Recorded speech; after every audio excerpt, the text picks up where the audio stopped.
All right, we're almost done. What is 1/4 the length of a segment with endpoints at 3, -6, and -3, -12?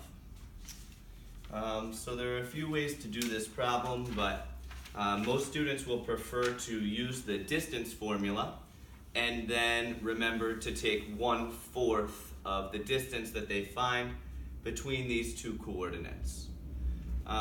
So try to write the distance formula before you see me do it. So we're looking at distance equals the square root of, now in parentheses is the calculation that you would do for slope, y2 minus y1 square, then plus x2 minus x1 square. In the distance formula, if you wanted to move the x's here and the y's there, that would be fine.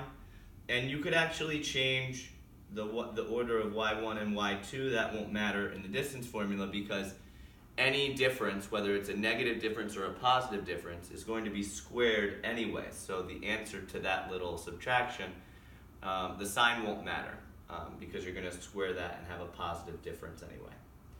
So the y's go from -6 to -12. So you might be able to see that that's either a change of 6 or of -6. Let's call it -12 minus -6. Make sure that you're doing minus negative there. Plus, and then we said that this was the y2. So then x2 is here, that's -3 minus 3 square.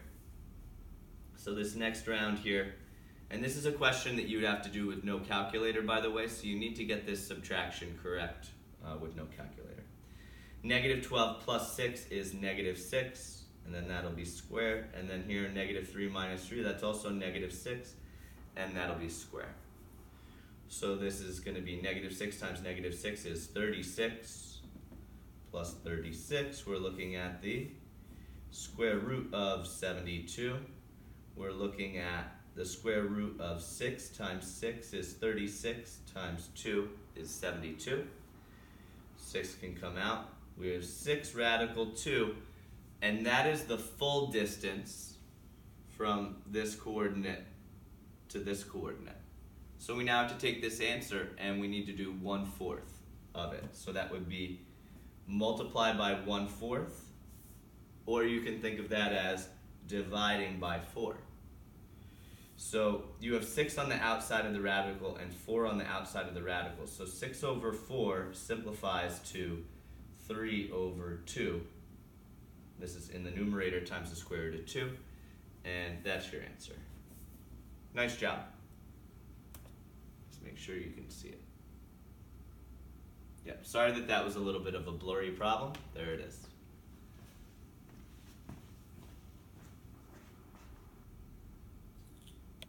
Can we see that over there? Okay.